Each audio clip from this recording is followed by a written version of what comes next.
Hey, what's up guys? This is James. Welcome back to another episode of Making Friends. I'm excited to share today's message with you because it really sets a foundation for understanding why making friends is important, what some of the values are, and really my mentality when it comes into making friendships. Hey, we are cruising. Guys are really missing out this morning.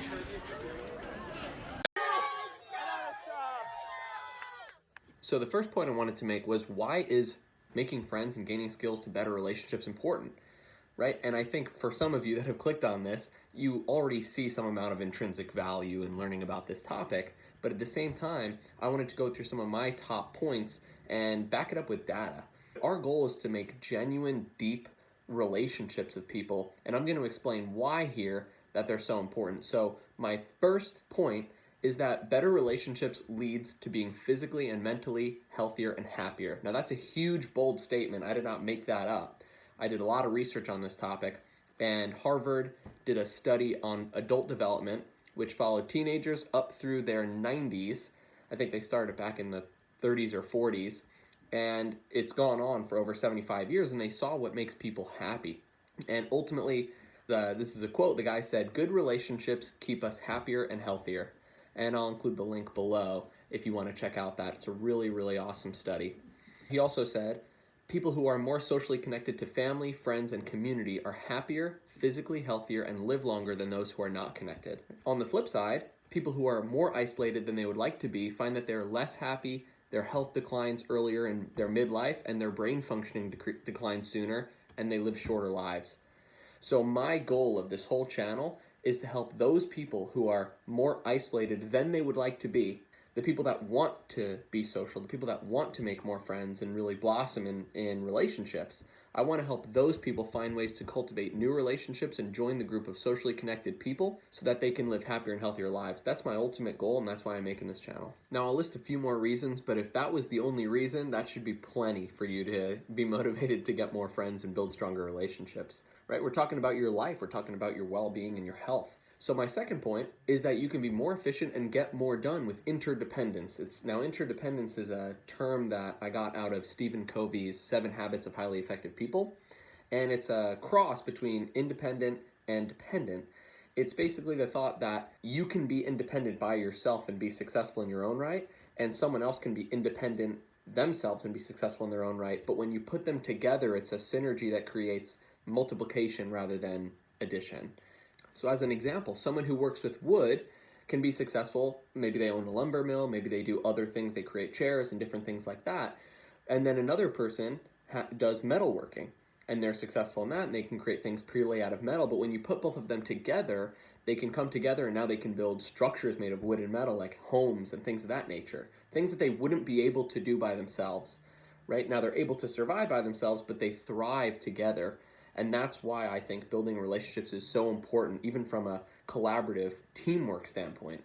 And you'll see this more as you get deeper into the working world and you connect with different people, especially entrepreneurs and people that are looking to build businesses. It's all about connections.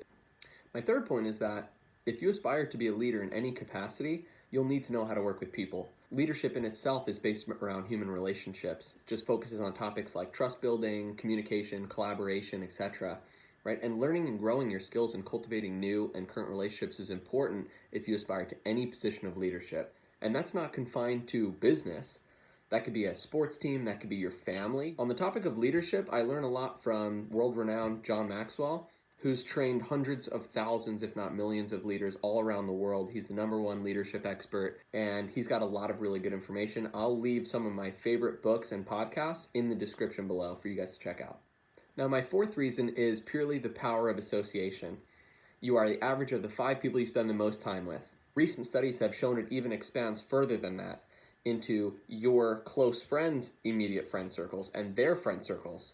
So this network that you've built based around your close, tight-knit groups are actually affecting your life. There's studies that show if someone who's a friend of a friend of a friend, if they gain weight or have a major life change, you have a percentage of that affecting you. It's really a crazy study.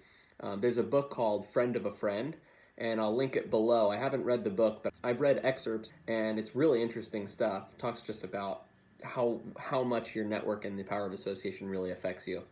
So if your current association doesn't have the same level of ambition you have, or they're just simply focused on different things, then maybe it's worth exploring new friendships, right? For instance, if your closest friends are really big into stock trading, but you're the only one in the group who's really interested in the arts, right? Might be wise for you to not unfriend anyone in your current group, but gain more friends who are also artists, where you can spend some other time with them to help you move forward in that area of your life, right? It seems really basic, but sometimes you just need someone to remind you of the fact, right? Awesome. So now that we know all the benefits that you can get from having more friends and better relationships, I wanted to talk about some of the key things that I've picked up over the years and read about through my own personal experience and things that I've seen in the world of really what just being a human and having human relationships is all about. I'll also say that most of these began as my own personal experiences and opinions, but have been backed by concepts that I've read about by people who are a lot more reputable and have done more of the research than I've done. So the first one, to be successful with people and making friends, you must inherently value people. You need to believe that other people have meaningful value in the greater scheme of life. If the only value you see from others is in your own personal gain, then you're going to tend towards manipulation in your relationships rather than genuine influence, because ultimately you can get what you want without caring what happens to them. This is going to be a bold statement, but I really believe to be true for the people that I've asked and the speakers I've heard from and books I've read, but I don't believe that any level of success or accomplishment that you have will fulfill you long term if you achieve it and have it by yourself. It makes me think of successful people that have achieved levels of success, but not levels of significance, right? Like think about Scrooge McDuck, or I like Post Malone's Rich and Sad song. It has some pretty cool lyrics. So the second point, people have lives as vivid and complex as your own, and they are the main character of their own story.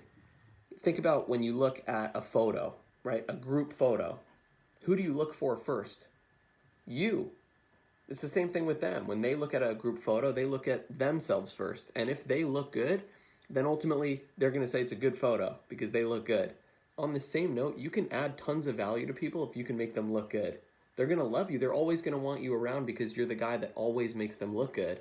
They're going to invite you to every event. You're the guy that they want, right? It really is so fun to see someone else shine and know that you had a major part in it. An interesting thought that I've had personally, and know that many others have had, is the thought that I'm at the center of the universe and everyone else is there only to be a factor in my own life. Right? It might sound crazy to some of you, but I'm sure others have had that same thought. And I want to explain a term that I've come across called sonder. Sonder is the realization that each random passerby is living a life as vivid and complex as your own, populated with their own ambitions, friends, routines, worries, and inherited craziness. An epic story that continues invisibly around you that you never know exists, in which you might appear only once as an extra sipping coffee in the background, as a blur of traffic passing on the highway, as a lighted window at dusk. I love that definition. The third point is that we are all human. We all have emotions. Everyone wants to be accepted. They want to belong. Everyone has a past that you don't know about and most likely will never get to. Everyone wants to look good. They don't want to be embarrassed. The fourth point is that not all friendships last forever and some of them might not end on the best note. And that's just life, right? I think the line that people come into your life for a reason, a season, or a lifetime is really true. And all of which have merit in their own way. I just saw Tony Robbins' I'm Not Your Guru, and he said, even the people that have hurt you in the past, you should still thank them because maybe a bully that beat you up in the past inspired you to now be anti-bully and actually be motivated and inspired to help solve that, right? Same thing with maybe human sex trafficking or abuse, right? There's a lot of good that can come out of that. The reality is that putting yourself out there in friendships is no different than putting yourself out there in a romantic relationship or a business partnership. Couples break up and it's just life. Business partnerships split for any number of reasons, many of which have very little to do with the other person. It might just be a life circumstance. If a business partner decided to move away from the business for a personal reason having nothing to do with you, that wouldn't hurt you. You might feel bad for them or miss them or worried about the business now, but if they had a reason that they felt was legitimate, wouldn't that be okay? The second and last point here is that trust is the currency of all relationships, right? You can make trust deposits and you can make trust withdrawals. To make trust deposits, that's things like following through on your word, not breaking promises to them, and overall just being a good steward of the friendship, right? Withdrawals would be the opposite of those, and ultimately with enough withdrawals and not enough deposits, that relationship's going to end, or one side is just going to be end up getting used. Now, the last and I think most important point is that people want to be around others that they love and know that love them. People inherently want that relationship where they know they have unconditional love. So I think you guys have an excellent foundation and mentality on building friendships and making connections.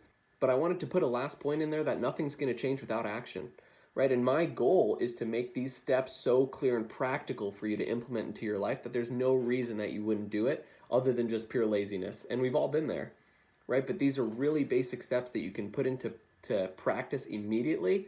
And we're going to go through the action item right now. The action item for this week is going to be creating a list of your 5 closest friends and your favorite characteristic that you love about them the most, right? Then I want you to call them up and tell them that thing. And I also want you to ask them what their favorite characteristic is about you. If they ask you why, just say you're working on being a better friend and want to know what people like about you so you can build off of it. That's the truth, right? Honesty is always the best policy, right? The cool part about this is that not only are you going to strengthen those current relationships, but you're also going to get some, hopefully, honest feedback of what others value in you so you can build upon those strengths and you know where you stand, right? It's a really important action. What's up, guys? I am back, and I spent the last couple days finishing up this action item, and I'll give you some of my results here. So my goal was to double what I was asking you guys to do. So I put together a list of 10 people. It was 5 guys and 5 girls. Ultimately, what I found out was it was difficult to get a hold of people, like typical. And ultimately, I needed to actually expand my list to 16 people to get my 10 results back. And it was fun because I took the time at the beginning to write down the things that I really loved about these people, and I had the most enjoyment out of that, which was just badass. And so the cool part was I called them and got them completely out of the blue, and they were able to just accept this compliment. That was my favorite part about this entire action item. And so what happened was some of them had an answer for me right away. I didn't expect it. I said, here's what I'm doing. I'm trying to better myself and understand really what people think about me. And ultimately, the results that I got back, some were immediate, the people that just knew right away what they really appreciated, and then some took some more time. And so I also had to factor in a couple extra days of people getting back to me, ultimately, with some of their results. And so it was cool to see their reactions to what I told them, but also the reactions that I got. Honestly, I was pleasantly surprised by some of the responses, and it's cool to see a different perspective that I don't see for myself, but other people value in me. And that's exactly what the point of this action item was. So a few of those were people talking about empathy. I personally don't think that I have great empathy. It's something that I'm working on. I think I just have a difficulty with emotions. But the coolest part was other people saw that I actually tried, saw that I strove to be empathetic to them, and that's something they actually appreciate about me. Another cool thing was people really appreciated my genuineness and my blunt honesty. I think that's probably the New Yorker in me coming out, but that was really a cool thing. Another thing I got was energy. Another one I got was the ability to use logic to make rational decisions. I love that about myself. I'm just glad other people appreciate that as much as I do. So overall, this was an awesome action for me. I hope you guys go out and do this. This is just going to be a regular thing for me, reaching out to people and just getting honest feedback from them. And I hope that they do the same and it permeates through a lot of other people because, like I said, everyone likes to get compliments, right? We're not fishing for compliments here, but understanding where you're at, especially to your closest friends, is a really powerful tool, and you can build off of that. Anyways, I love you guys. I hope you had an amazing week. I will talk to you next week. Good luck, and I'll see you out there. Now, the fourth reason you should be